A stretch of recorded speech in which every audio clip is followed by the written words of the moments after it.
मिठी नदी गाळुपसा भ्रष्टाचार प्रकरणी अभिनेता दिनू मोरिया अडचणीमध्ये सापडलेला आहे। कारण आर्थिक गुन्हे शाखेनं बुधवारी म्हणजेच उद्या पुन्हा एकदा दिनू मोरिया याला चौकशीसाठी बोलवल्याचं समजतं। दरम्यान आर्थिक गुन्हे शाखेनं चौकशी करताच दिनू मोरिया कोर्टामध्ये धाव घेत अटकपूर्व जामिनासाठी त्यानं प्रयत्न सुरू केला आहे, अशी ही माहिती सध्या समोर येते। आणि या संदर्भात अधिकची माहिती जाणून घेऊयात। आमचे प्रतिनिधी निखिल चव्हाण सध्या आपल्या सोबत आहेत। निखिल,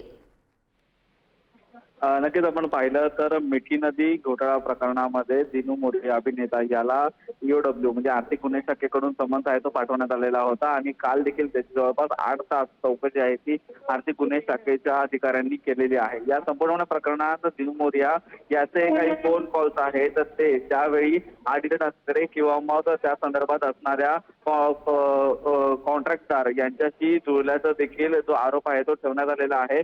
मेन म्हणजे यामध्ये जो कॉन्ट्रॅक्टदार आहे केतन कदम त्याच्यासोबतचे हे जे फोन कॉल्स आहेत ते देखील असल्याचं आणि त्यासोबतच काही आर्थिक व्यवहार असल्याचा जो आरोप आहे तो ठेवण्यात आलेला आहे। त्यामुळे अनेक विरोधकांकडून हे आरोप प्रत्यारोप होत असताना अटकपूर्व जामिनासाठी दिनू मोरिया यांनी हायकोर्टामध्ये आहे ती धाव घेतलेली आहे। अजूनपर्यंत अद्याप या याचिकेवरती सुनावणी आहे ती झालेली नाहीये, परंतु अटकेची टांगती तलवार सध्या तरी दिनू मोरिया याच्यावरती आहे। त्यामुळे आता उद्या पुन्हा एकदा समन्स देऊन दिनू मोरिया याला चौकशीसाठी आर्थिक गुन्हे शाखेमध्ये बोलवण्यात आलेलं आहे। त्यामुळे कोर्टाकडून दिनू मोरिया याला जो जामीन आहे तो मिळतोय का, अंतरिम जामीन जो जर मिळाला तर दिनू नक्कीच मोरिया निखिल खरं तर उद्या होणाऱ्या चौकशीतून नेमकी काय माहिती समोर येते हे बघणं महत्त्वाचं असेल। धन्यवाद दिलेल्या सविस्तर माहितीसाठी।